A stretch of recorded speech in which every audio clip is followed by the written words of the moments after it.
Good evening and welcome to the Sports Bar and talkSPORT. Me, Jamie O'Hara. Anyway, over there, Jason Cundy. Has anyone seen my voice? Oh, he's sweating, ill. No, you got nothing for me? I braved it, matey. No, the voice doesn't. Had Spurs got beaten, I'd have pulled something out the bag. Yeah. But I want to protect the voice, mate. Okay, all right, brilliant. The Champions League is back, and that means Spurs are back on fire against Dortmund tonight. Thomas Frank's team easing past Borussia Dortmund. Why can't Spurs play like that every week in the Premier League? Tell me. 03717 22 33 Arsenal on fire, win again, but talking point, Eze got dragged.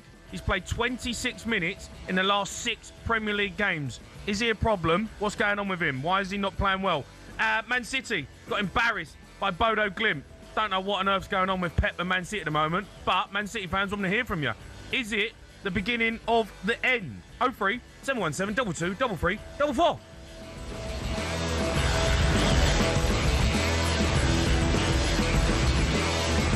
Hello, mate. Hello, mate. How are you? I'm all right. How are you? Do you know what, matey? I've braved it. I wasn't great yesterday, in all honesty. Yeah, no one cares. Well, why ask me then? No, I'm on the back of picking up something I had over Christmas, right? I don't think I completely fought it off. Mate, you're ill every week. I know that. I know. Have some vitamins. Eat healthy. Mate, I do. Stop drinking at Frankie's Bar in Stamford Bridge. Mate, Get yourself home, ice bath, plunge, you know, and look after yourself. You're a bit Sick of sitting in an airtight studio with you every week being ill. My immune system's in overdrive. You're a bit chirpy. Oh, Spurs won, did they? Yeah, Spurs are back. You've not been chirpy for the last 2 months. Now all of a sudden, look at you. Good team. You played well, to be fair. Good To team. be fair, you did play very Mate, well. we're on fire You in were. the Champions you played League. well. I know the red card helped, but actually, before then... Before that, we... No, you're right. But if you can't do that to a team that 10 men when you're on fire, and you got the second goal, I mean, the only disappointing complaint I suppose you'd have is, where's the third? Yeah, it should have been 3 or 4. But you take it, mate, all day long. A win's a win. Dominic Solanke. You never see Messi score those goals, mate. No, Puskas award winner. Honestly, Give it to him now. Forget finish. Dembele's one. This is the goal of the season. Yeah. He scored 3 touches in 1 movement. Yeah, that's unbelievable. It was almost like a backward step over. Yeah. It comes off his heel. Keeper didn't know where the ball was. Yeah. To be fair, neither did he. Did he? He didn't know where the ball was. If anyone else could replicate that goal, I think it would be you. I'd have a go. Yeah. Come off my left foot, hit my shin, come off, and go my own goal. It's a clearance. But to be fair, Spurs, come on, give us some credit. No, I just said, mate, you played well up until the red card. More credit, though. Well, I'm going to say you played well. The trouble is, where are you in the league table? Hold on. Well, fourth. No. Yeah, Champions League table. Yeah. Spurs are the 4th best team in Europe. You're the 14th worst team in the Premier League. We are the 4th best team in Europe. It says 14th here. Yeah. I'm looking. Palace above you. Is it Palace? Is it Champions League night? It is Palace Champions above League night. So I've got the Champions League table in front listen, of me. you deserve credit. And I've got 4th place in the table. You deserve credit. You played really well tonight, and you made the point. Where is that Spurs side on a Saturday afternoon at 3:00 home at West Ham? Where is that team? Where is that energy? Where's the closing down? And it's so important, right? It feels like you're the sort of team that if you can get out the traps early and build a bit of confidence, and you gain from it, the momentum's with you. But you probably also, they're so fragile, you concede the first, and everyone in the stadium going, oh no, even the players, everyone in the dressing room, everyone in the dugout, here we go again. But you put your foot to the throat and you've got the second goal. And to be honest with you, mate, they're a good side, Dortmund, and you put them to the sword. Even they're down to 10 men, which helps, obviously, but you still got that second goal. And they never really look like scoring, I don't think. One free kick into the box. They had a couple of chances second half. They sorted themselves out, but we were miles better than them. It is so frustrating, though, being a Spurs fan, when you watch that performance and you're like, right, come on, I see it in the Champions League. That's why you're 14th. We are decent. That's why you're 14th. Yeah, I know, but I can't string get results, performances together. But why, though? Why? Why? That is the million-dollar question. It really is. Because actually in Europe, that's when I've seen the best side of Spurs this season. Yeah. In Europe. Well, the last 2 seasons. You've been good. We've been brilliant. But then the league form, I can't believe you're below Palace. Do you know what I mean? It's unfathomable. And if Thomas Frank can get his finger on the reason why it's so different, and we're not just talking about, 1 or 2 results. Your home form in the Champions League is good. Your home form in the Premier League is a disgrace. I can't put my finger on it. No, seriously, there has to be something about the way teams set up in Europe. I can't get my head around it. Jace, I don't know what I'm watching. Because when I watch us tonight, I enjoy watching Tottenham. The front foot football, the second ball, the energy all over the park, the way we move it, it seems to be a zip. I just can't understand that when we play in the Premier League, it's nothing like that. I'm watching it. Agreed. The fans are different. It feels like the atmosphere is different. The football's different. Everything about it just doesn't. It's like chalk and cheese. Is it something to do with the lights? What do you mean? Well, I mean, the lights. When the lights come, we play under the lights, in the Premier League. I'm trying to find something, mate. I mean, I don't know what it is. No one's got the answer. I don't know whether it's the atmosphere from the away fans. European fans, Borussia Dortmund, fantastic support, builds a bit of an energy and an atmosphere. It can't don't know whether it's because it's the Champions League players step up more, but your bread and butter's Premier League football. Yeah, and it's been going on. So frustrating. This sort of thing's been going on. It's before Thomas. This has been going on. Your home form has been going on since Big Ange. You can go back a year ago. Same conversation. Since we've been into that stadium. Same conversation you could be having. It's a head scratcher, mate. Good team though in Champions League, mate. Forced to be reckoned with. Well, you played you played well tonight, mate. Could win it. Well, yeah, you could. I mean, you could also go down this season. Imagine being Champions League winners in the Championship. Europe, you're playing Lincoln next season. No, listen, you played well. Credit where credit's due. You played really well, and you deserve the 3 points. And Dortmund, someone said we were watching it on TNT, it's the worst performance they've seen from a Dortmund side in Champions League football in a long time. But that goes credit to Spurs. But then you get the red card. But then you've got to make that 10-man count. You've got to make sure that numerical advantage really does count. And you did. The only thing is, if you really want to be picky, get the third goal. Because if they scored, it would have been a little bit, oh my God, here we go. Gloss off it. 2-1 with 10 to go. You don't want to be in that situation. No. You shouldn't be in that situation. No, we should have gone 3 or 4. No, credit where credit's due, mate. Well done. 2-0, clean sheet, happy days. Man City, though. Yeah. Stinker. Well, yeah, it was a strange game. They City started on the front foot really well. Glimt gave them the respect they deserved. But then Glimt on the break. Wow. Some of their movement. They were saying the Glimt haven't played. The last time they played, Man City have played 10 games in that period. So because they're in their winter now, right? Right. In Norway, right? And someone said in comms, maybe it's down to the fact they've had time off and they're fresher. No. That doesn't wash for me. They haven't had a game for 41 days, I've just been told. Yeah, they've played 10 games, City, since they played their last game. But City dominated the ball. They defended ever so well. But when they went on the break, City all over the place at the back. Absolutely all at sea. 3-0, and I know they got the goal back, City, but it could have been 4, could have been 5. And that is the honest truth. No idea what's going on. Is there a problem there? Yeah, there is. Oh, yeah. This is. They've just signed Gay and Semenyo. Yeah, well, they're not qualified to play now. I think in the knockout stages, I think they can play. I don't think they can play next week. Yeah, because the Champions League squad has been picked. So they'll come back. They'll start in the league, right?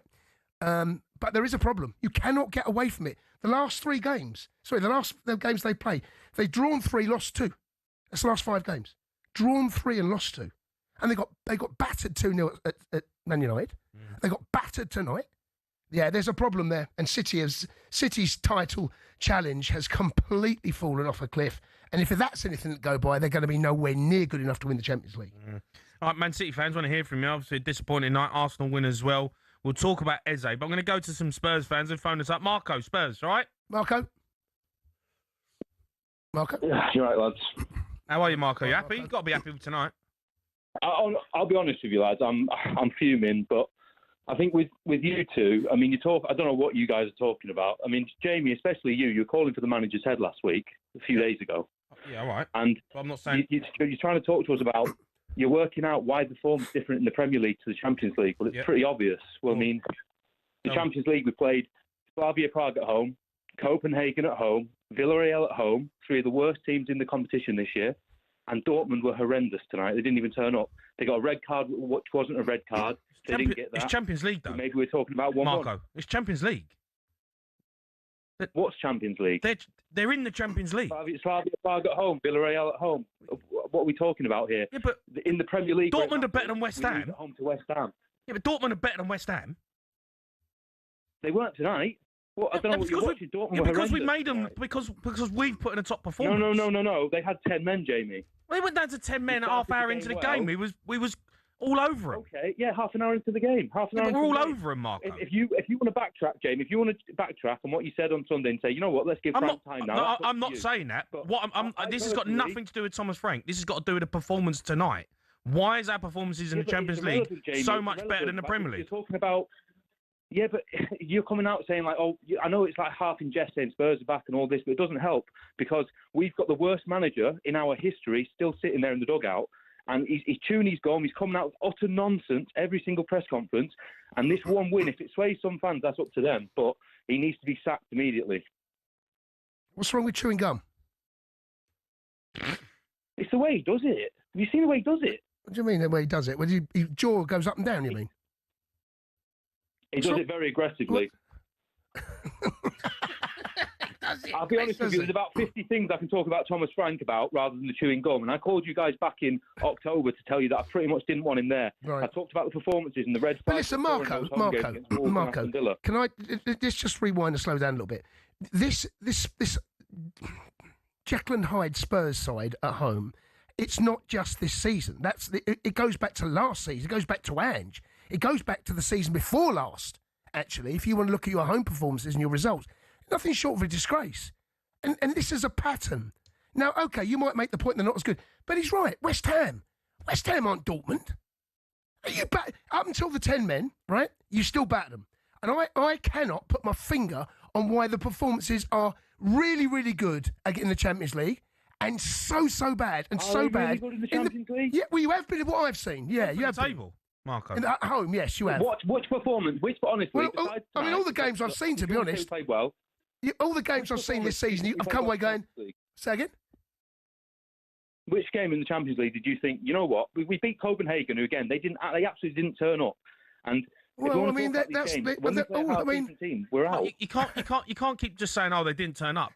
Spurs played well. I mean, there has to be some credit that the performance they put in is... We can give them a bit of credit, right? But the problem is, how can you give them any credit when they're sitting 14th in the Prem? No, but that's what I'm saying. It's a disgrace in the Premier League, and that's why Thomas Frank's job's under pressure. But why? It shouldn't be under pressure, though, Jamie. He's had about... All the Tottenham fans I know, the hundreds of Tottenham fans, we all said the same thing. How is he not sacked after that West Ham game? It's a disgrace. And now he's going to get the Burnley game. God knows what's going to happen there. And I just feel like they might just end up giving him the rest of the season. And the fans are just... But who's going to come in, though, Marco? Marco, who comes in? It doesn't matter because... Well, of course it matters. Honestly, it really, really doesn't. No, it doesn't, because anything's better than him. But that's not true. Is Ryan Mason better than Thomas Frank? Honestly, Jamie, I would take him over. I'll take you over Thomas Frank right now. Do you know what the Burnley game? Please tell me what you've seen in the Premier League. I've not seen enough. I've not seen enough, and that's why I've been saying he should go. But when I watch us tonight, there is a performance in that team. There's a performance in that team. Keep him after tonight. But they're not going to sack him, are they? No. If he loses to Burnley, that may well be the final straw, because it's one thing winning at home. You know, you cannot lose at home to Burnley. You cannot lose back-to-back. Away. You cannot lose at home to West Ham and away to Burnley. That simply cannot happen back-to-back games. That might be the game they go, thanks. I think the issue that they've got is that I don't think there's anyone readily available to come in, steady the ship until the end of the season. I think they look at it and think with Thomas Frank, with the way they've been talking to him, that they believe that he can do something to survive this season. Yeah. And then in the summer, I think there'll be a big look and maybe a big change. You may well be right. Yep. But I don't think there's an interim manager out there right now where you come in and say, yeah, I'll take him. He'll be perfect. Michael Carrick would have been a good fit, but he's gone to Man United. I don't think there's a manager there which is probably better suited to come in. Hey, Ange, he's out of work at the minute. Come on, mate. He won a European trophy, but helicopter it, mate. You could win the Champions League with big Ange, back-to-back European trophies. I'm not having your garbage tonight. Come on. What do you mean? Well, I deal with a lot of garbage with you. Well, you said you don't know anyone. I've just give you a name. It's not my fault you don't like it. Is it? Do you think Big Ange would do a better job than Thomas Frank? What was his last game he had in charge for Spurs? What happened? He won the Europa League. Helicopter him in, mate. There you come. It's just who we are, mate. All right, get your calls in. Loads to go at tonight. 03717 22 3344. Quiet your mind mouth with extra gum. Chew good.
You're listening to the Sports Bar Talk Sport. Me, Jamie O'Hara, Jason Cundy. We're going to hear from the managers. Huge night in Europe, live across the TalkSPORT network. First, let's get back to some calls, though. 03 717 223344. Let's go to Ryan. He's a Spurs fan. All right, Rise? Rhino? Hey, boys, you right? I'm all right, Rise. You okay? Yeah, I'm a bit like Jay, losing my voice. Apologies. No, mate. How do you feel? Do you know what Marco's about, mate? Do you know what I mean? Listen to all that. It's like, Cool, your voice sounds so bad. It sounds like you've got bad reception. No, it's all right. Can you hear me all right? Yeah, go on. Cool. No, I was just going to say the one thing that was different was it looked like Thomas Frank had a plan. We went to the back five in defence, 4-2-3-1, going forward. Yeah. The one thing I'll say is they look like they're playing for him.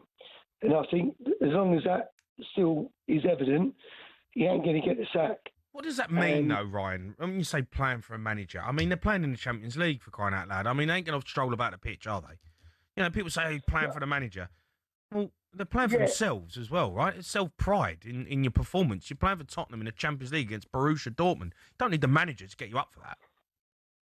Well, I agree there's a plan, but, you know... Yeah, but I also like, obviously you guys were on the radio, but looking at TNT's sort of, filming afterwards and seeing the way they were embracing him, it meant they were all hugging him really strongly. Just little things like that. There wasn't... The one thing that didn't get me, I don't know if you saw at half-time when they had a little huddle before they went into the changing rooms. I didn't really get any of that as well, but, The measure is going to be this weekend coming, right? Away at Burnley. That's, going away at Burnley. It's all well and good. Jay's right. Under the lights, at home, Dortmund. The whole world is watching. The whole world. Going away to Burnley. Burnley are going to make life difficult. We know what Scotty Parker's going to do. You know exactly how it's going. It's going to be horrible. And you're going to, if you get anything out of that, you'll have earned absolutely everything. Even though they're struggling at the wrong end of the table, it's still one of those places that they can slip up. Yeah. And if you don't deliver, and if you don't turn up, you'll get your collar felt.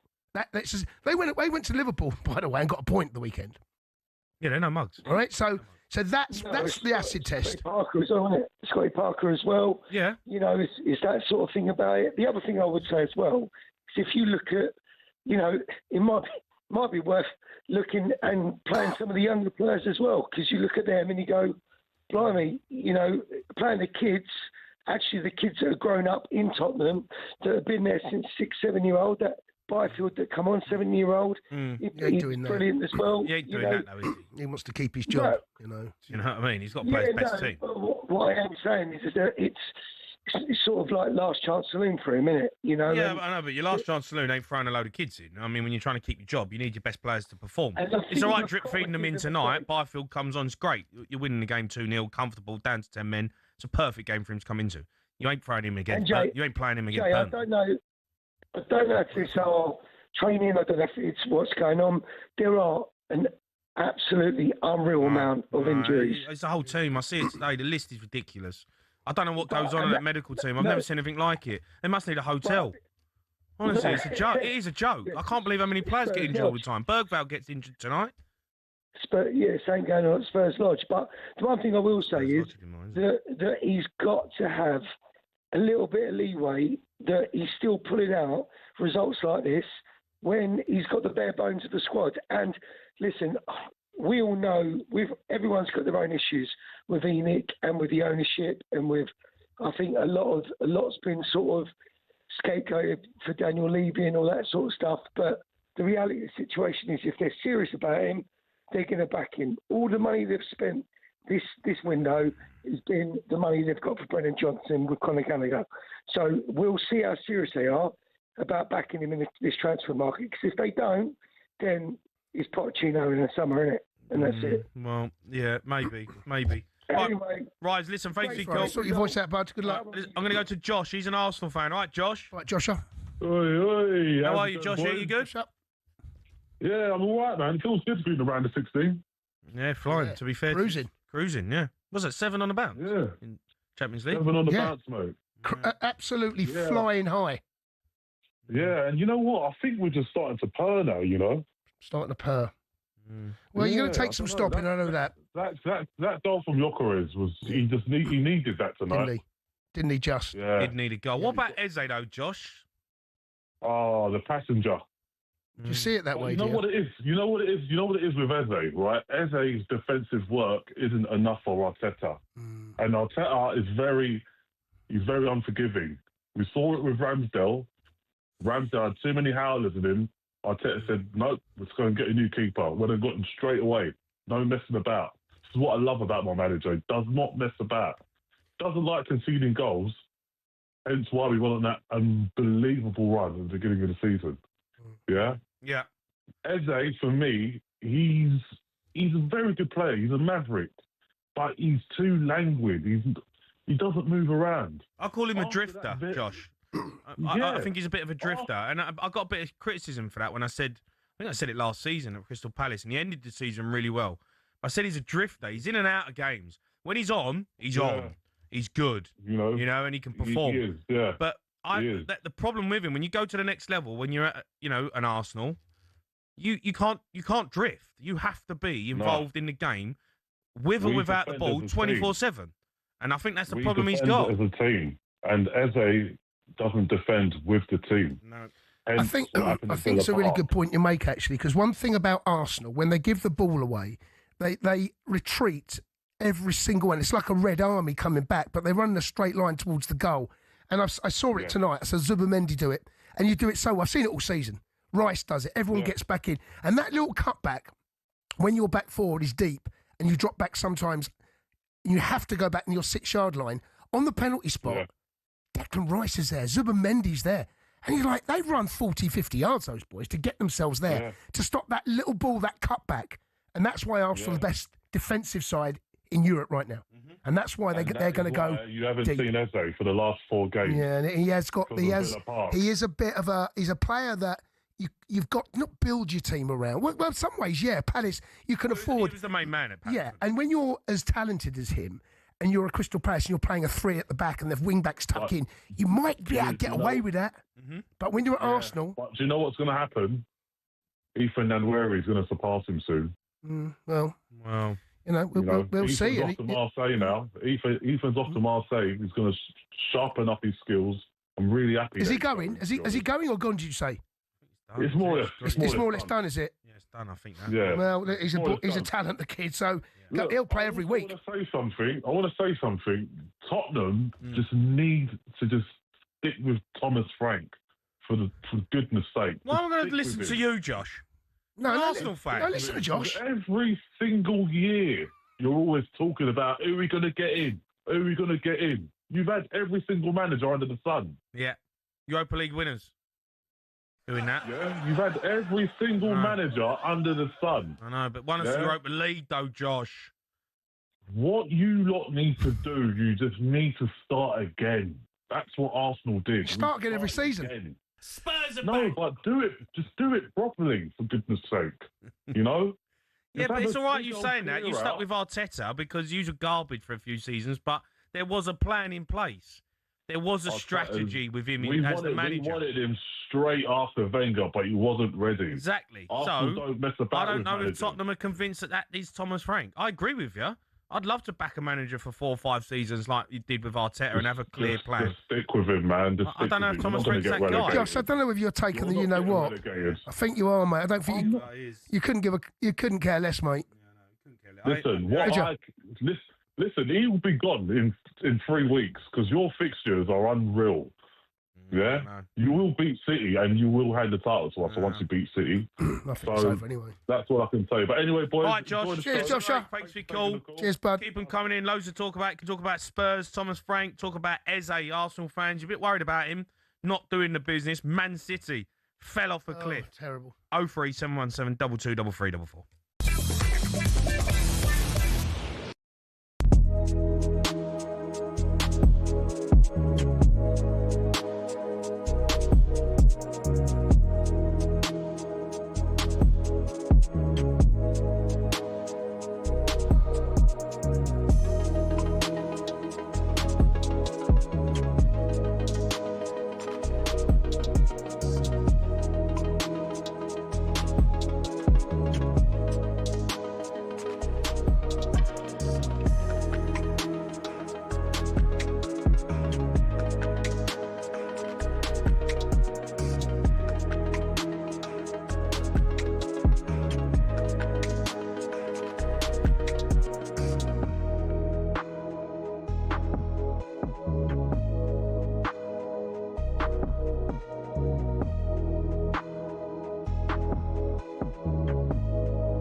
listening to the Sports Bar, talkSPORT. Me, Jamie O'Hara, Jason Cundy. We're going to hear from Pep Guardiola. So I got battered by Bodo Glimt earlier this evening. Spurs secured a much-needed win, though, in the Champions League.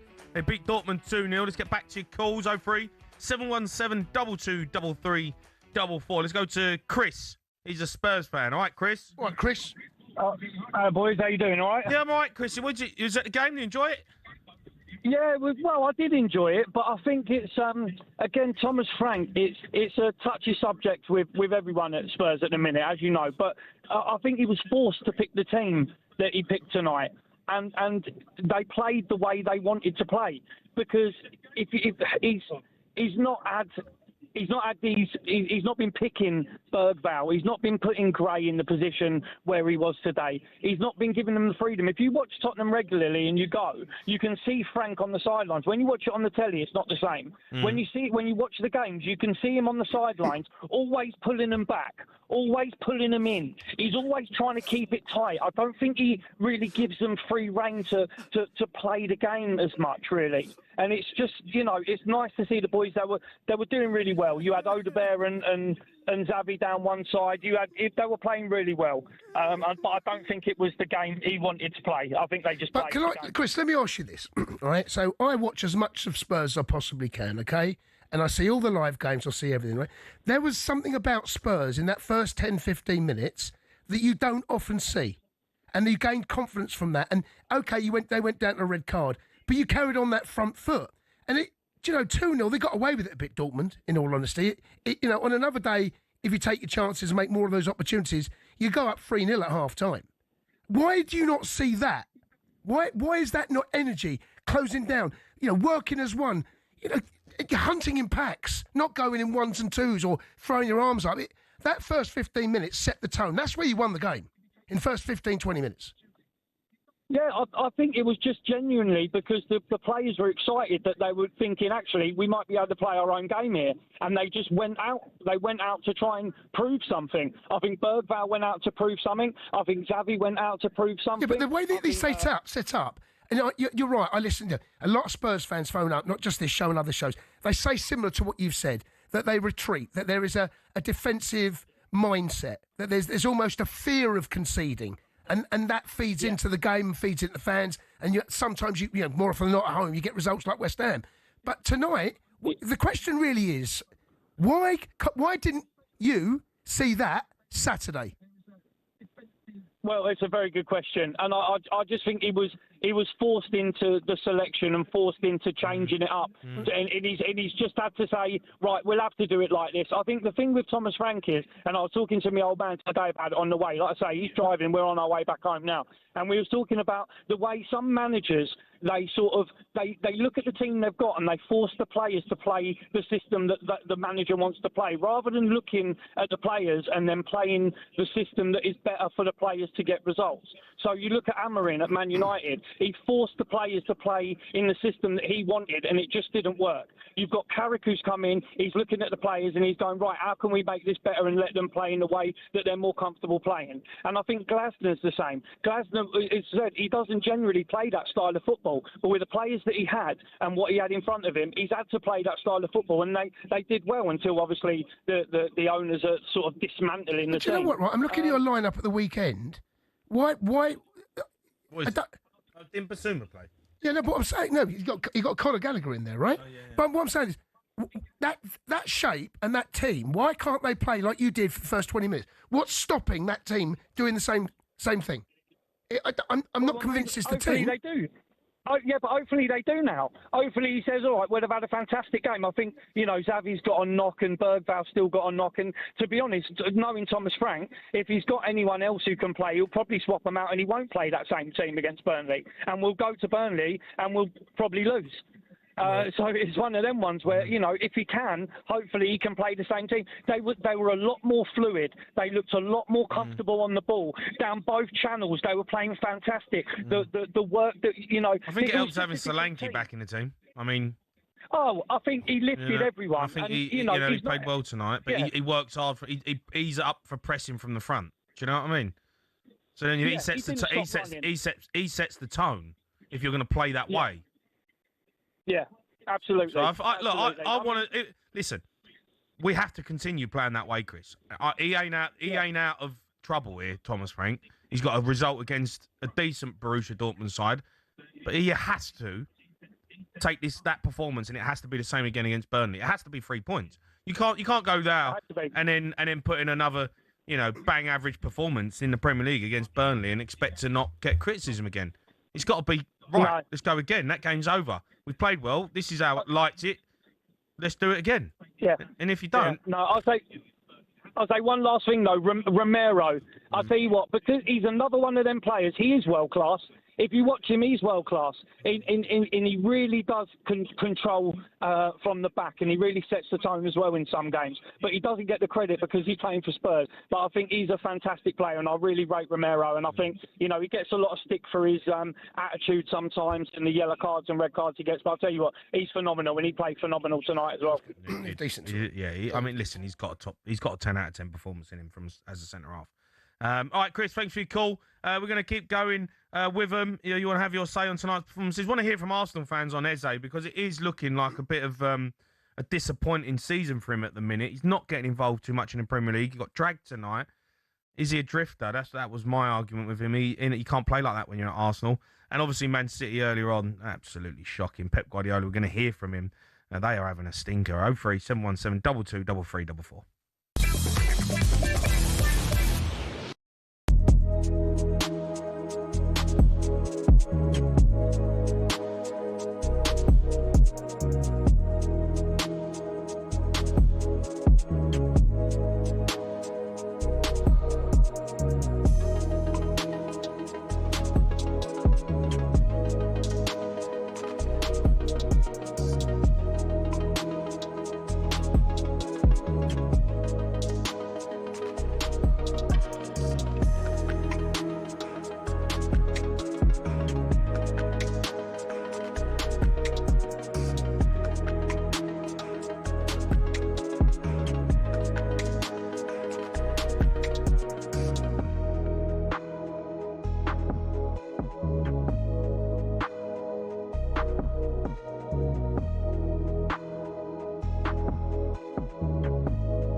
Everyone knows there are 20 managers in the Premier League, yeah?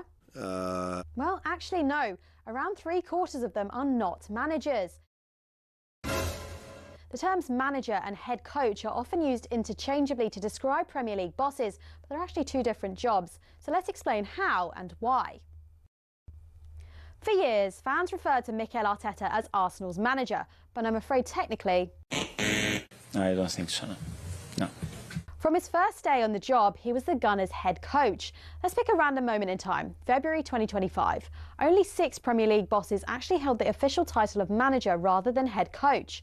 Man City's Pep Guardiola, David Moyes of Everton, Ipswich boss Kieran McKenna, Southampton's Ivan Juric, Oliver Glasner at Crystal Palace and Leicester's Ruud van Nistelrooy were the only actual managers of their respective teams. Everyone else? That's right, head coach, including Ruben Amorim at Man United. He took over from Erik ten Hag, a man who had held the title of manager. Might come as a surprise that Amorim's appointment marked the first time ever that Man United had a head coach instead of a manager. But to understand why they made that decision, you also have to get what the difference is between a head coach and a manager. A manager's got a huge range of responsibilities. They're not just in charge of training and player lineups, they're also heavily involved in player sales and transfers. Critical stuff. But a head coach's role is far more focused on team training and performance on the pitch. So whereas Ten Hag was highly involved with decisions around transfers during his tenure, the intention was that Amorim wouldn't be, at least not on the same level. And as the sporting structure at Man United changed under Sir Jim Ratcliffe, people like Sir Dave Brailsford took charge of transfers instead. How all those roles play out in practice may be slightly different at different clubs though. On the other hand, the contracts of actual managers like Pep or Moyes had no limits on their job role and their involvement with transfers and contracts. But those guys are actually in the minority now, and it's a change that's happened pretty quickly. In 2019, there were only 6 head coaches in the Premier League, but by 2025, there were 14.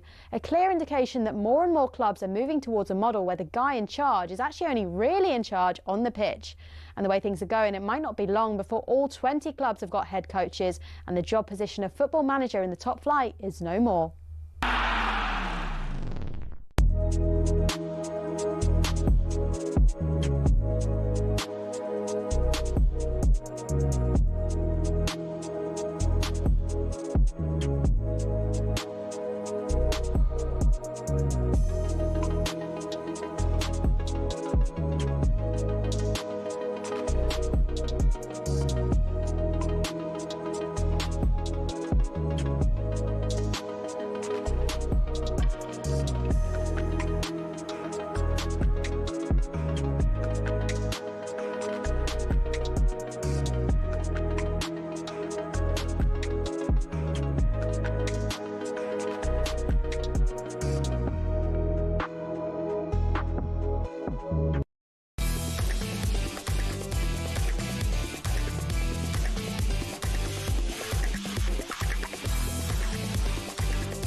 Good evening, you are listening to the Sports Bar on talkSPORT. I'm Jamie O'Hara, Jason Cundy alongside me. Going to be joined by talkSPORT's Ben Jacobs later on in the show to talk through some transfer news. But first, let's take a look at the rest of tonight's Champions League action with talkSPORT Bet. Bring it on with talkSPORT Bet. Download the app or visit talksportbet.com to see all our latest sign-up offers. 18 plus, gambleaware.org. Manchester City desperate to bounce back from Derby Day defeats. Here come Bodo Glimt on the attack. Blomberg into the penalty area, and he's gone down under the challenge of Kusanov. Gets up and crosses to Hogg, and it's in! Bodo Glimt have scored! Rather hesitant piece of play by Lane. Blomberg can cross it for Hogg. He's all alone! It's 2! This is unbelievable! How this shoots right-footed! What a goal! What a moment! Lovely footwork by O'Reilly to tee up Czeki into the net. Manchester City have got one back. Oh, Rodri, is he in trouble here? He's brought down the onrushing Evian and he's off. The final whistle is blown. An embarrassing night for Manchester City. Yeah, Man City smashed 3-1 against Bodo Glimt in the Champions League. It was live on talkSPORT. It's now just 2 wins in 7 games at the start of 2026 for City. Man City gaffer Pep Guardiola spoke to the media after the game, was asked if his side failed to respond after losing the Manchester derby. I'm not agreeing. They were flat in matches, but not today.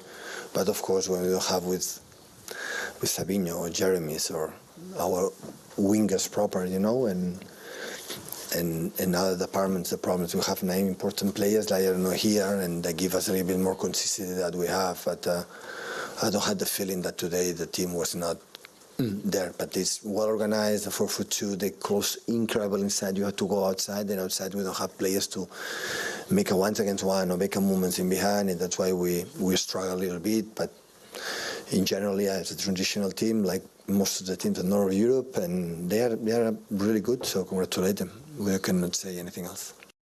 It's a tough interview, that, because they said embarrassing there, Joe Shannon, and it is an embarrassing result, that. And to get rolled over so convincingly. Yeah. That's just another one of those results that Man City fans must be looking at thinking it's getting worse. It really is. It's getting worse. And tonight's performance on the back of getting, let's be honest, they got overturned against Man United. Right? Yeah. They got outplayed, outclassed. Well, tonight, the result will show you all we need to know. Mm-hmm. Yeah, they need to be very careful, City, that their season just doesn't whimper out. Okay, they got 1 foot in the Carabao Cup final, but this is still a competition. When they're on song, they can turn teams over. Yeah, right. They're going to get through the knockout stage of the Champions League, but yeah, they want to make sure this isn't a habit that they get into and they can't get out of. Let's go to Gaz. He's a Man City fan. All right, Gaz. All right, Gaz. Evening, Lodge. Okay. Yeah, Gaz, what's going on at City? Mate, I'm absolutely disgusted with that performance tonight. Disgusted. Do you know what? I'm going to come out right. There's going to be no excuses here. No, because it was -2. No, because it was a plastic pitch. No, because of the injuries. Do you know what? We've got a set of lads there, and half of them are not bothering at the minute. Alan's not bothering. Foden's not bothering. Play the music. Play the music. Not often I come on here and say this, but I'm not having none of this. Excuses like we've got no defence and all that. We just played absolutely rub. Do you know what? We could have been 4-0, 4-5-0 at half time. I couldn't get it. I just couldn't get my head round what I was watching. Guys. Do you know what else it is? Well, guys. When we're going on the attack and the wings, sort of like music out. Couldn't put my baby cry on for it. When we're going on the attack, and you get on the wings, we just won't cross the ball. We never cross the ball. We always got to try and work our way in the box from the middle of the 18-yard. It's just not happening.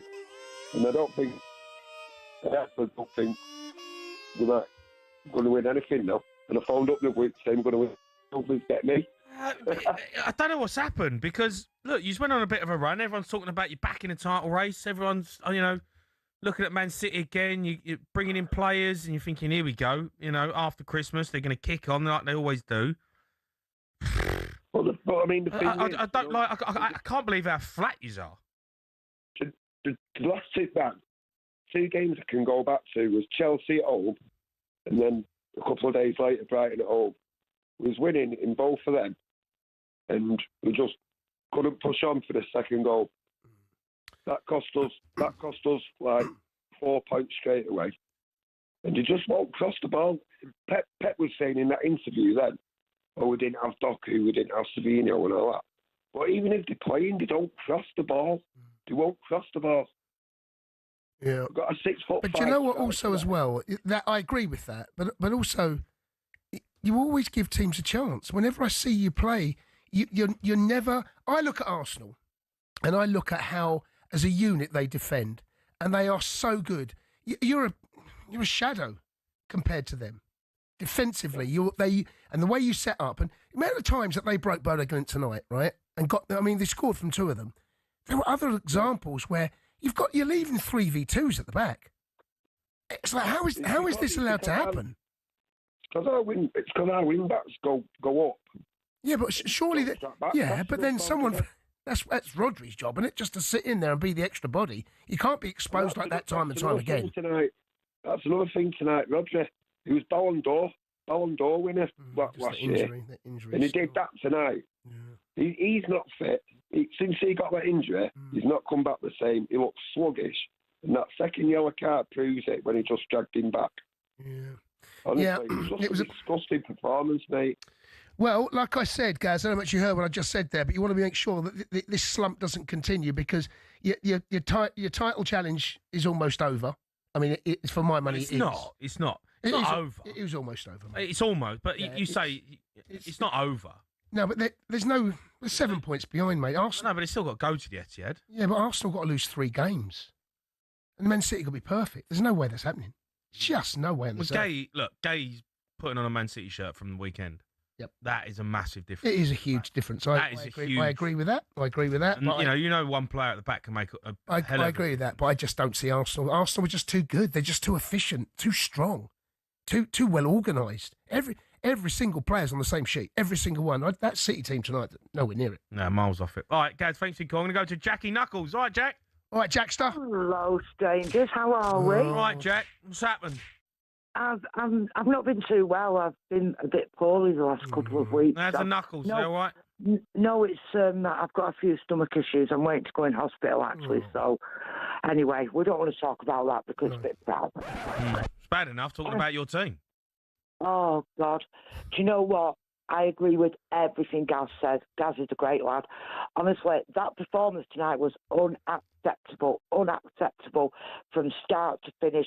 Like Gaz said, no excuses about plastic pitches, no excuses about the weather, no excuses about the injuries. Good pitch. But at the end of the day, Jamie, their team cost 49 million, so I believe. Ours was 1.2 billion.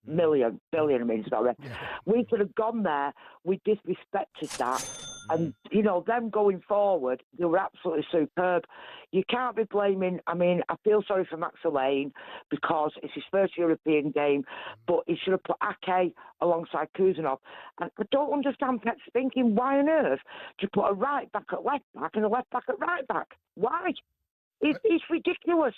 The team selections at the moment, same on Saturday at Old Trafford. We've got the run around off them. I'm not making it. Is he over-pepping it again, Jack? He is. He's overthinking it. He does it all the time. He's trying to be too clever. Exactly, and it's not acceptable.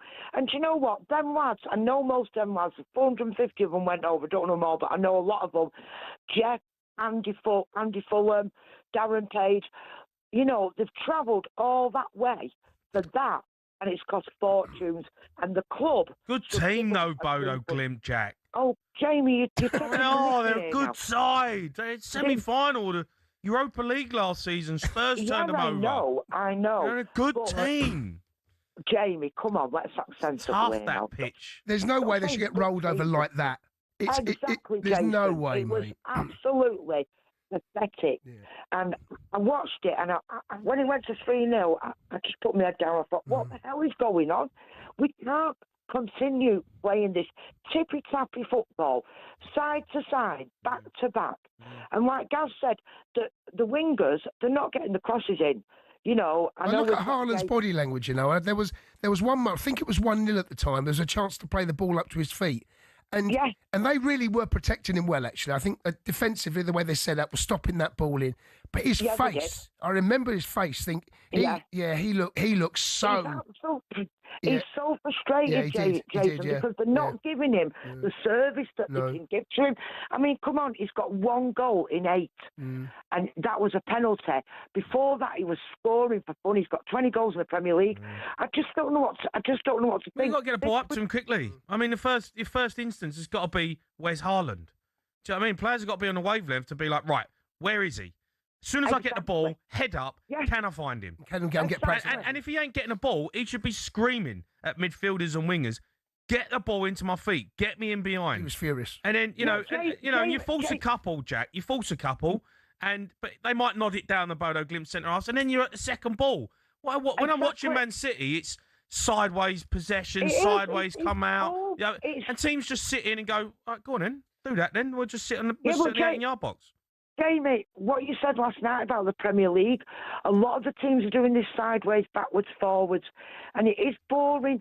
You know, fair play. I've got to give Arsenal credit. I don't really like them, but at the end of the day, you know, the top of the Champions League, the top of this, they're doing really, really well. Fair play to them. You have to give credit where it's due. I know you two won't like it if they win a few trophies. Of course not, but I totally agree. At the end of the day, you know, they're the best team at the moment, and nobody can deny that. as far as City go, right, we have only won one game since after Christmas when we beat Nottingham Forest. Now, to be honest, I'm really, really worried about Saturday, you know. I really am. I'm just glad Mark Gay's come, and he's got to put Kuzanov next to Mark Gay, and he's got to play... You've got Wolves at home, Jack. Yeah, I know. What do you mean you're worried about that? Well, you just don't know. No, they're playing the right Wolves at the minute under Rob. Good team. Doing the right. Good team. Yeah. Jason, look at tonight. Who'd have expected them to roll us over? Jack, you know the whole of Bodo Glimt's population fits in the Etihad? I believe the first time it'd be full. I heard that, actually. Yeah, I heard that. But you know what, guys? That's when it's full. Joking.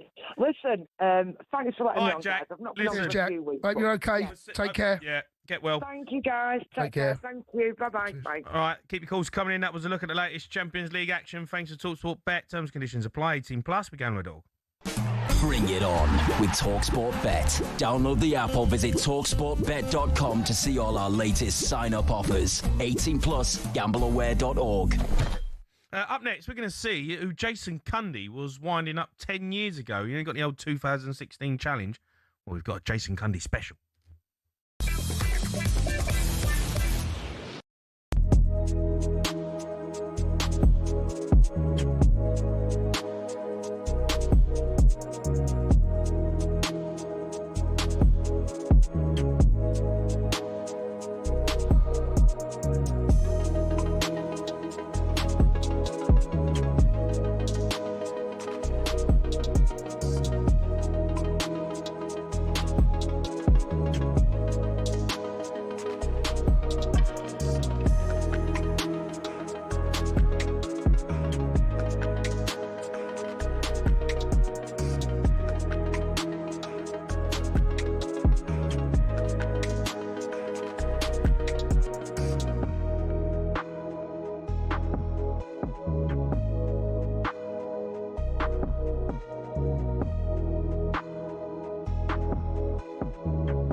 Listening to the Sports Bar Talk Sport. Me, Jamie O'Hara, Jason Cundy. Going to be joined by TalkSport Ben Jacobs. Going to go through some transfer news. But first, been a bit of a trend doing the rounds on social media this week. People are posting pictures from 2016, reminiscing about themselves 10 years ago. I was half the size.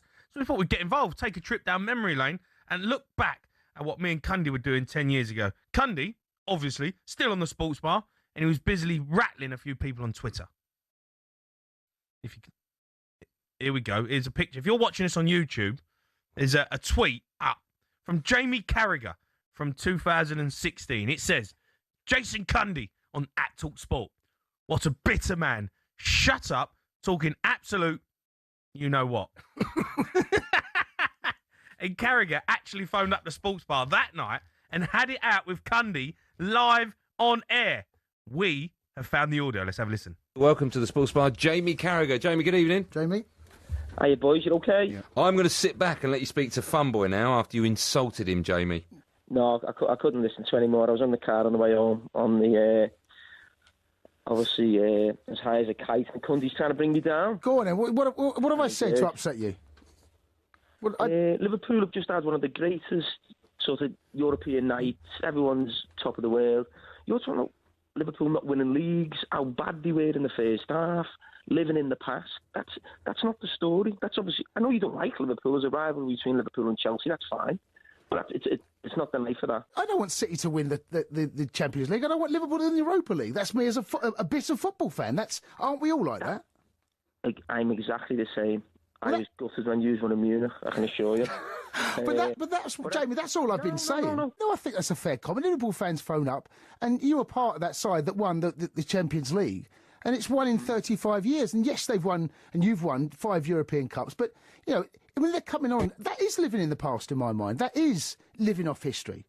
Chelsea haven't got any, so it's difficult for them, isn't it? Well, listen, we're making history, you could argue, not living off it. Let's not start bickering here. It is a wonderful night for Liverpool. There's no doubt about that. But there's no need to start talking about Premier League or... But I think there is, Jamie. It's not the night. But I think it's important that we do talk about the Premier League, because that is an underachievement. We talk about Arsenal not winning the Premier League. Jason, yeah, you can talk about that all season. Tonight's not the night. Tonight is the night to talk about an atmosphere at Anfield, unbelievably comeback. Listen, you don't like Liverpool, Jason, let's be honest about it. No, I don't. Listen, I've never made any secret of the fact, Jamie. You were quite wound up that Liverpool fans were coming on, ringing in and enjoying it. And instead of just taking the medicine for the night and give us a bit of stick the weekend, you couldn't help yourself. Absolutely right, Jamie Carragher. Absolutely right. He's all right, look. Had your pants down. Look, he's fine. He phoned up, had his say. That's what we're here for. And, you know, it's good to see that. He still listens, by the way. He's listening now. 03717 223 I think you should invite him back on to have a chat. He'll come back on. Go at him about Liverpool. Yeah, that's easy this time round. Yeah, You'll bottle it again, though, won't you? What's happened? You absolutely fold again. I'll ask him if he wants to slot out. Is he one of the slot out merchants? 2016. Huh? That was 2016. Wow. Well, he's all right, Jay. He comes on the phone. I see him every now and then up in the gantry. He's fine. No, he's a great lad.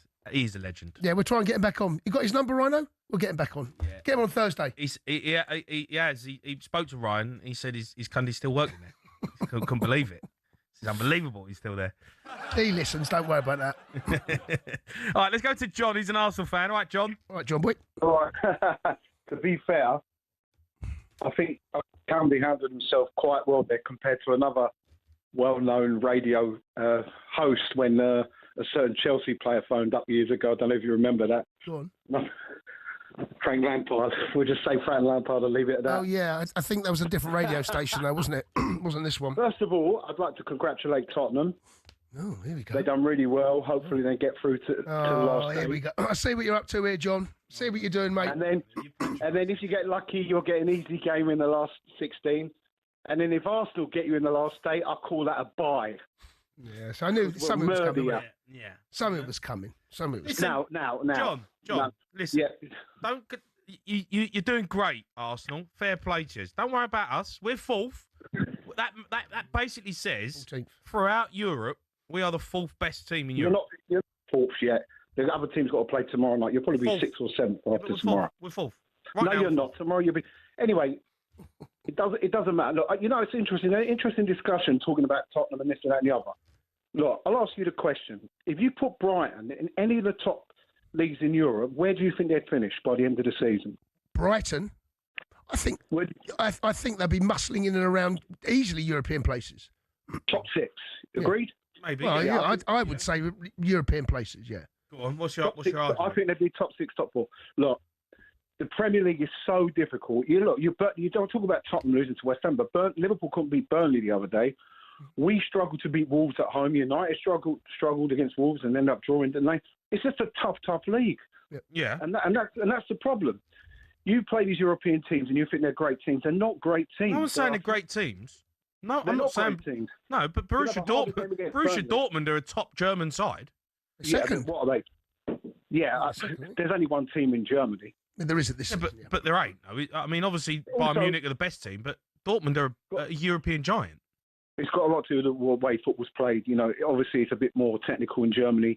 I think the physicality of the Premier League is where it's so difficult for the better teams to break down the lower teams. I think that's the biggest problem.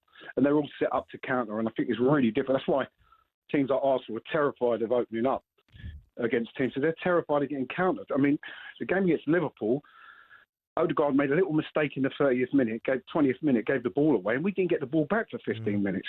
John, what about Eze? I've got to talk to you about Eze, John, because when he come in, you hijacked him from Spurs, and everyone was buzzing off the move, and he has improved the squad, but he hasn't quite. Apart from the game against Tottenham, he hasn't really done anything. Well, I've watched Eze since QPR. I watched him at QPR, and I go QPR. He's a great talent. You can see what kind of footballer he is. He's like you said, he's a bit of a lightweight. He's got to learn to develop, strengthen up and fit. Because you look at Saka, you were talking about Saka being one of the best players in the world, okay?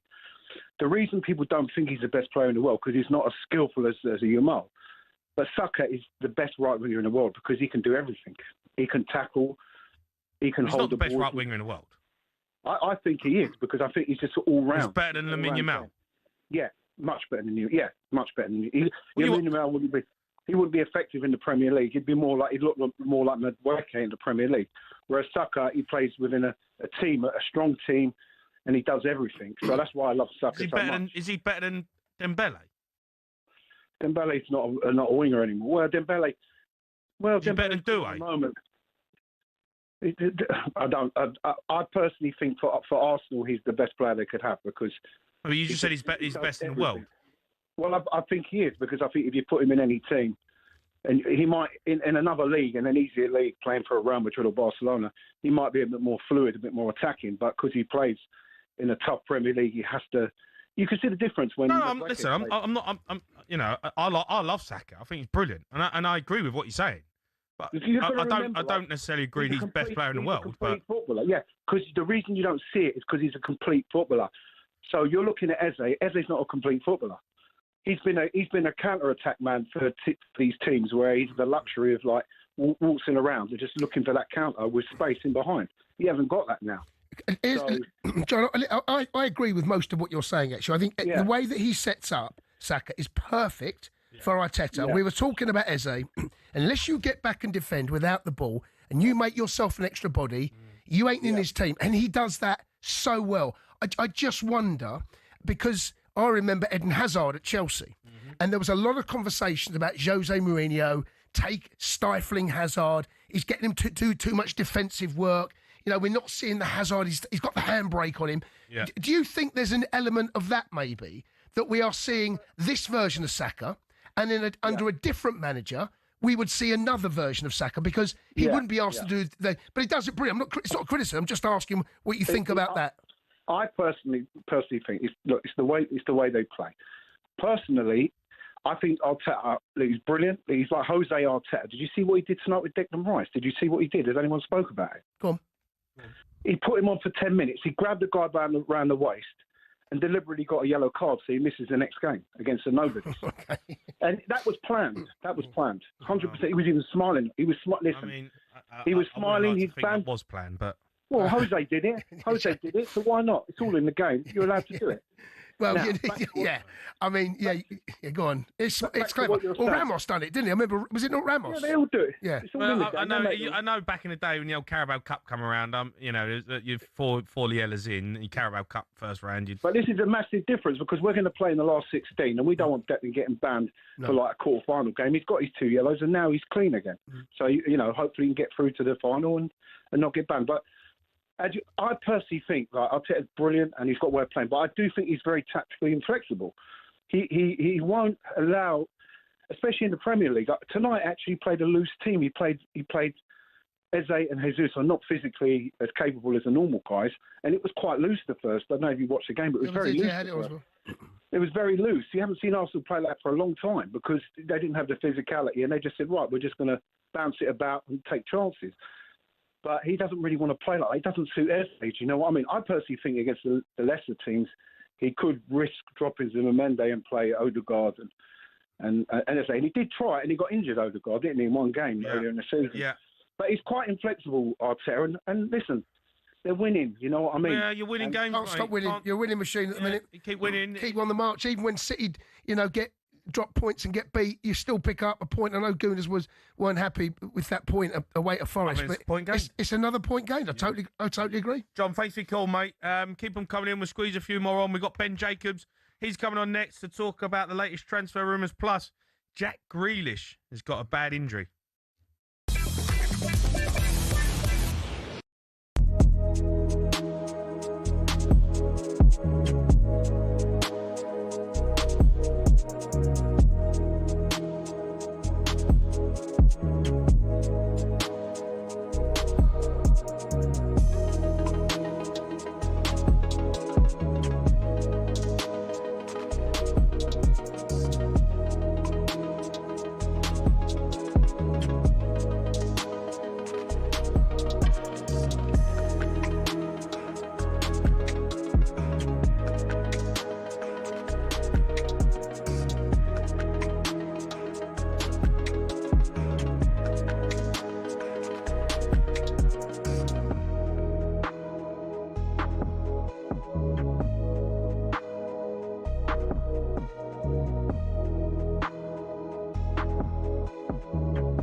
are listening to the Sports Bar on talkSPORT. Me, Jamie O'Hara and Jason Cundy. We've got back pages coming up. I've just got a little stat for you here. Go on, mate. I'll read out, which is unbelievable reading.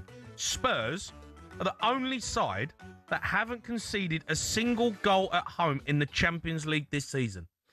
That's nuts.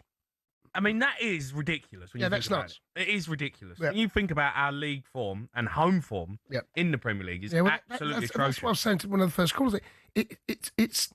It's nonsensical.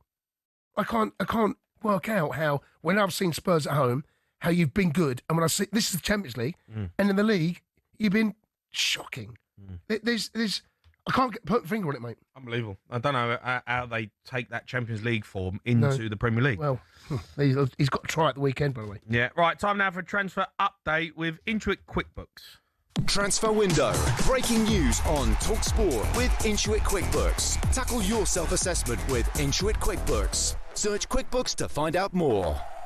Yeah, joining us now, talkSPORT's transfer guru, Ben Jacobs. All right, Ben. All right, Benny boy. Evening, guys. Hello, matey. Ben, before we run through the transfer rumours and everything that's going on in the Champions League, I want to ask you about something that happened in Arne Slot's press conference earlier today. He was asked about his future at Anfield. Have a listen. I can't help asking, but what do you think about the rumours about Xabi Alonso and Liverpool?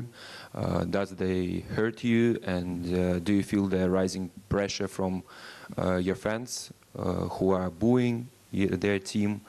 And maybe you've talked to Xabi, maybe he called you, sorry. Yeah, he called me. He called me and asked, what do you think about the team? Because I'm going to take over in 6 months. So can you tell me a little bit more? Or maybe earlier, maybe he takes over tomorrow. No. This is one of the most weirdest questions I've ever got. Yeah, what's there to say to your answer? I'm working here now for a little bit more than 1.5 years, and I really like my work over here. Won the league last season, struggled more in the league this season. That's also obvious. So yeah, what's there left to say? And the booze, that's also what you said. Now, maybe I heard a few, but it wasn't as if it was a lot. But I think it's also completely normal if you have a draw at home against Burnley, that no one is happy about that. What a terrible question. That's an unbelievable question. It's a horrible question. That. Horrible. It's one of the worst questions. Is that you, Ben? I wasn't there, I promise. Terrible. I mean, look, what can he say? You know, he knows the world's cameras are on him now. I felt he dealt with it pretty well, to be honest with you. But there's very little, Ben, he can actually say to back that question away, other than just do what he did. I think he handled it brilliantly. And to be fair, during this difficult period for Liverpool, Slot has never shied away from doing the media. Xabi Alonso is a free agent. We know that within the industry, his reputation hasn't been that damaged by what's happened at Real Madrid. So he is expected to get a big job, but there's no guarantee it will be Liverpool. All we can really say is that Xabi Alonso went at Leverkusen, along with Arne Slot, were two of the leading candidates. They went for Slot. He won the Premier League. They aren't likely to defend that title now, given where they're at in the league table, but they can still go on a run in the Champions League. And what I like about Slot is that he's very calm when faced with a question like that. Liverpool have had some mitigating circumstances. It's not ultimately in Slot's control, the number of injuries that they've had. Big spend over the summer, takes some time to build chemistry. And of course, even if he wanted a Mark Gahey or another centre-back in January, Liverpool at the moment anyway are deciding to wait. So I think he answered that in the best possible way. And again, regarding Xabi Alonso and Liverpool, it's Slot and Liverpool, and for now Slot retains the pretty firm, I'm told, backing of the hierarchy, and no doubt come the end of the season there'll be a review based on where they're at, but all signs point to Liverpool sticking with their appointment rather than having their head turned by Xabi Alonso being available mid-season. All right, look, we've got some news about Jack Grealish this evening. What can you tell us?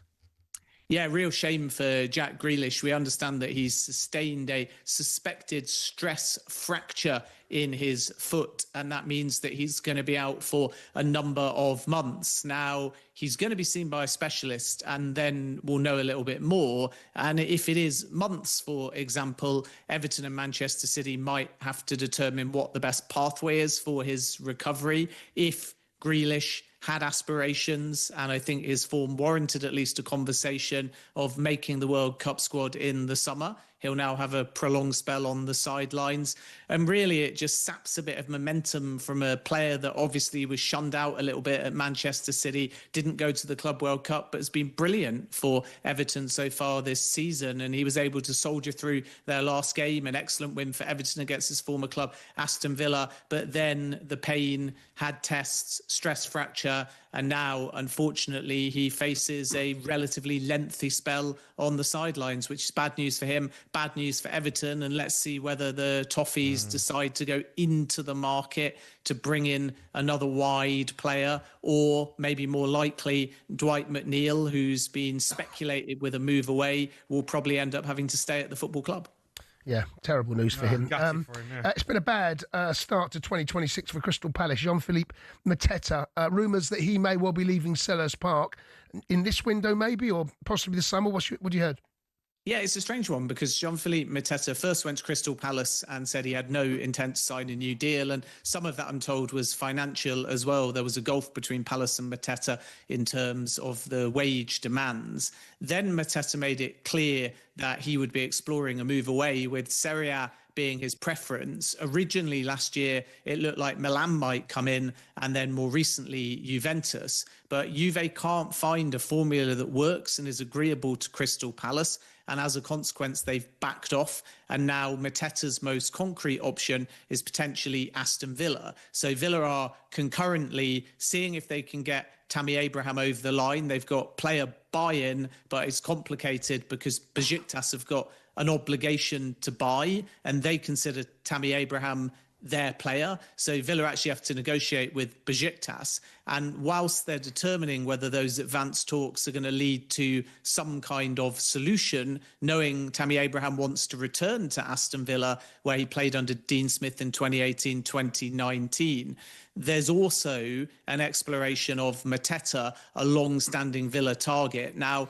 Palace don't really want Mateta to go now. And as a consequence, after the Mark Gay departure, you might find they dig in a little bit, at least in terms of price. But it's one to watch, because I sense Villa are either going to do Tammy Abraham or Jean-Philippe Mateta.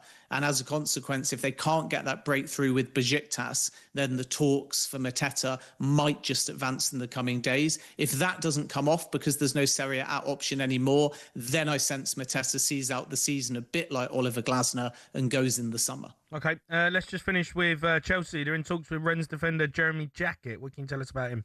Yeah, Jeremy Jacquet, who is at Rennes, and from Rennes' point of view, they neither want to sell now, and if that is to be changed, they would want a record club sale surpassing the 64 million euros that saw Jeremy Doku move to Manchester City. Chelsea's valuation is a little bit lower. Now, French-based sources say Chelsea might get a bit creative here, and they'd be prepared in some capacity, pre-agreement or loan maybe, to allow Jacquet to stay at Rennes until the end of the season in order to jump ahead of Bayern Munich, and some suggest Arsenal, and get this deal done now. But Rennes are not coming down in price, so Chelsea might have to get a little bit creative if they're to get this one over the line. Jacobo Ramon at Como is another option, but he only joined Cesc Fabregas' side over the summer. And I'm told that Real Madrid are already considering for the summer triggering a buyback clause, so that one's tough. And Marcus Senesi, similar kind of scenario to Mark Gahey, where Bournemouth could take a fee now or let him leave on a free transfer. But the only real difference is that Senesi and Bournemouth kind of have a gentleman's agreement that he won't go mid-season, and nor at this stage, because Chelsea are working on Jacquet as it stands, if Chelsea actually made any kind of approach to Bournemouth either. So it feels like they're going all in on Jeremy Jacquet, but it's difficult because Rennes are sticking to their asking price, and maybe the middle ground will be finding a way to do it in the summer and keeping him at Rennes until the end of the season. Okay. Ben, you're a star, mate. Thank you. Benny boy. Thanks. All right, that was Ben Jacobs. That was a look at the latest transfer news with Intuit QuickBooks. Up next, we've got Back Pages.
Listening to the Sports Bar on talkSPORT. Me, Jamie O'Hara, Jason Cundy. We've got rest of talkSPORT coming up. Gabby's involved in that as usual. A bit of midnight triv, but now it's time for this.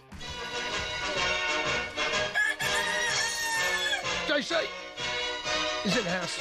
Back Pages. JC, you all right? Evening, lads. I was doing good. All right, matey. I'm all right. I'm not going to mess about. No, that's fair, yeah. Straight into this one. World Cup dilemma. European talks over response to Trump's Greenland threats. Yeah, so if anyone who's been keeping up with the news, Donald Trump is talking about potentially annexing Greenland, which is Denmark's state, essentially. Denmark own it. It's been their state for years and years and years. God knows how long. And essentially what is going to happen is Trump has threatened potentially sending troops in on the ground, which would essentially be a declaration of war. And they've had a meeting today in Hungary, 20 heads of European FAs talking about what they could do if that happens. And the consensus is if it gets to the point where military becomes involved, then UEFA would have a boycott of the World Cup. Now, FIFA believe that at this moment in time, that's not. They don't think that's going to happen. Also, FIFA, we know, have a very close relationship with Donald Trump, as we saw with that weird peace prize that they awarded, which apparently, again, they feel a bit embarrassed about as well, given what's happened since. And another thing is, a lot of the FAs have not said anything publicly about it. There's a petition in the Netherlands, which has got 90,000 signatures at the moment, saying that the Netherlands should boycott. And then we have the actual response from all of the governments. So if it gets to the point where Trump doesn't back down and this continues to escalate, and then the UK government or French government or whatever have a response, then the FAs of all of those countries have to automatically respond in the same way, and it would be a boycott of the World Cup, essentially. That's a crazy scenario. It is absolutely crazy. Maybe we should tell everyone boycott and just get a flight out. Best chance of winning it. Yeah. Well, they've only got Brazil. They're not very good anymore, are they? So it's a terrible. Take Brazil on. It's a terrible scenario. We'll represent Europe out there. Yes. That's what we'll do. Yeah. Well, fingers crossed. That it doesn't get that, because that's a terrible. But what we'll say, you're saying it won't come up, but we don't know, because we don't know what's going to actually happen. No. If it gets to the point, like Denmark are sending troops out there to Greenland now, if it gets to the point where it actually happens, cards off the table. Honestly, who knows what's going on? It's something that we've not seen for years and years. Back page of the Times. Everything's going wrong, says Pep. It was another terrible result, another terrible performance. Their season is in danger of just collapsing. Really strange, isn't it? That was Bodo Glimt's first ever Champions League win. That was their first ever Champions League win. They're not actually winning the Champions League. But I was surprised at that as well. Yeah. They've done it with aplomb. Yeah. They were excellent, to be fair. They actually were really, really good. I know City have injuries. But they popped it around beautifully. Oh, yeah, no, they thoroughly deserved to win. Yeah. 3-0 didn't flatter them at all. Not at all, it didn't. I mean, they had 2 goals disallowed as well. They did, yeah. Which could have been more. It could have easily been more. Yeah. And look, it was just one of those performances from Manchester City where they look good going forward, but defensively, I mean, it was just absolutely all over the place. And they've only won 2 games in 25, beating Newcastle, obviously, and then Exeter 10-1. Yeah. So apart from that, they're in a bit of a mess. They couldn't have Guehi and Semenyo today because not registered. Yeah. Bernardo Silva was suspended. So they were without some massive players. Of course, when you just look at the bench and be like, okay, they're not great. But then equally, they've still got, they're still competing on 4 fronts, and it doesn't feel like they've got the squad at the moment. And there's a lot of issues at the moment. And Pep is again there saying that he doesn't really. What was more concerned about it is you read this, he doesn't really seem to know what the issue is. And I think when a manager's saying that's a problem. It's so open. I think Gay's going to make a big difference. I think Gay's a top defender. I think him. When I look at the players at the back, I'm not convinced of Kusanov. No, young lad, obviously. You can't leave 3v2s. No, you don't care how good Gay is. So you can't leave that at the back. He may be good, but my gosh, they can't. Yeah, that is. Your fullback's nowhere to be seen. And I've got to be honest, I just don't think Rodri looks the same player. He doesn't. Does he? I don't think he looks the same player after the ACL. I think some players can come back from an ACL, but maybe his age, get him one. He's still young. It takes time. It can take a year to get over that injury. Yeah. He'll be back because he's a top player. Well, yeah, won the Ballon d'Or. He might. Cundy will know. I've known. When you get injured and you end up managing your body in a different way, and you end up changing as a player. Yeah, like you actually change as a player. You have to adapt to what your body allows you to do. And I think Rodri may be going through that period of figuring out what he can and can't do. Yeah, fair. Probably not as sharp as he was, but he's still a top player. So on the back page of the Sun, Mo's set to slot back in. Yeah. We all saw what happened before Mo Salah went to AFCON, essentially called out Liverpool, called out Arne Slot, but Slot was speaking the day ahead of their game against Marseille and saying that you'll see in the team sheet there's no issue there. He's basically said that Mohamed Salah's straight back into the starting 11. It's not like they've been winning every single game since. Well, they've been on an unbeaten run. First on the worst unbeaten runs potentially I've seen in a long time. Do you remember that one Arsenal went under Unai Emery? It was like 22 games, but it was like, what is this? This isn't a very good unbeaten run. Actually, it actually feels a bit like that Liverpool one. It's very odd. I mean, what draws against Burnley at the weekend at home? That's not. If Liverpool won the Premier League last year, they don't look. They don't look right, do they? There's definitely a different energy about them. Nothing seems right about them. He's playing the same midfield that played last season. Now he's gone back to that same midfield, and They're struggling. Florian Wirtz has improved massively, to be fair. But apart from that, the rest of the team looks... Well, maybe Mo will give them a little bit of something they've been missing. So maybe that is the thing. His time but even then, let's not forget how bad Salah was. Either at the start of the season, he wasn't at the levels at all. There was a reason he got dropped. But maybe going to the AFCON, having a decent AFCON himself, not Egypt, of course, but decent AFCON for himself, got 4 goals. Maybe that'll just freshen up a bit. Perfect. Yeah. All right, what's on the talkSPORT website? Yeah, Jack Grealish, horrible injury. Initially, it was reported today. It said he was going to go for a scan. It didn't necessarily seem it was going to be that bad. And then now we've just heard the news that he's going to be out for the season, which, of course, wipes out any chance of him getting into that World Cup squad. And you know what I really liked about Grealish at Everton? I know maybe the last few weeks he hasn't been at his best, but what I really liked about Grealish at Everton was he was free again. He was enjoying his football. Yeah. And you could tell the Everton fans really liked him. You could tell he enjoyed being at Everton. Terrible timing for the boy. Yeah, it's such a shame because Jack Grealish, when he's on it, he's such an exciting, entertaining player. He's one of the best players to watch in the Premier League. And brilliant player. He's out for the season. It means he's not going to go to the World Cup. It's a real shame. Kicking the teeth for him, but at least he's got himself. He knows that he's still a top Premier League player. Yes, because I think he was starting to doubt himself. Very true. Very true. All right, Jack, you're a star, mate. Cheers, JC. Those are your back pages.